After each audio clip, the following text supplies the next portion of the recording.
والسلام علیکہ سیدی یا رسول اللہ وعلی آلکہ وصحابکہ یا حبیب اللہ۔ الصلاۃ والسلام علیکہ سیدی یا نور اللہ وعلی آلکہ وصحابکہ یا رحمت للعالمین۔ حاضرین محتشم،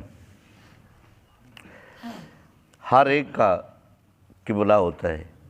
مسلمانوں کا قبلہ خانہ کعبہ ہے، اسی طرح فرشتوں کا کعبہ بیت المعمور ہے۔ مفتی احمد یار خان نعیمی رحمۃ اللہ علیہ نے تفسیر نعیمی میں لکھا کہ اللہ رب العزت کا قبلہ سرکار کا روضہ انور ہے۔ سبحان اللہ۔ فَإِنَّكَ بِأَعْيُنِنَا، اللہ رب العزت فرماتا ہے حبیب میری قدرت کیا کہ ہر وقت آپ کو دیکھتی رہتی ہے۔ سبحان اللہ۔ سرکار علیہ السلام کی قبر انور، حضرت عائشہ صدیقہ رضی اللہ تعالیٰ عنہ فرماتی ہیں کہ صبح کو 70,000 فرشتے آتے ہیں سرکار کی قبر انور پر، شام تک سرکار علیہ السلام پر درود و سلام پڑھتے رہتے ہیں۔ شام کو وہ جاتے ہیں 70,000 اور 70,000 اور آ جاتے ہیں، سبحان اللہ۔ وہ صبح تک یہ سرکار علیہ السلام کے وصال با کمال سے لے کر قیامت تک یہ سلسلہ جاری اور ساری رہے گا۔ اور سرکار علیہ السلام کی قبر انور کی جو مٹی ہے وہ مٹی خانے کعبے سے بھی افضل ہے اور عرش معلیٰ سے بھی افضل ہے۔ اللہ اکبر۔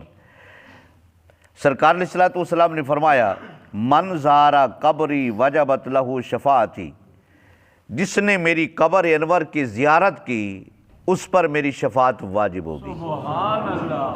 سبحان اللہ۔ اور سرکار علیہ السلام نے فرمایا، حضرت عبداللہ ابن عمر اس حدیث کے راوی ہیں، فرماتے ہیں کہ سرکار علیہ السلام نے فرمایا جو شخص صرف میری قبر انور کی زیارت کے لیے آیا، اس کو کوئی اور کام نہیں ہے، فقط میری قبر کی زیارت کے لیے، سرکار علیہ السلام نے فرمایا اس پر میری شفاعت فرض ہو گئی۔ سبحان اللہ۔ اللہ اکبر۔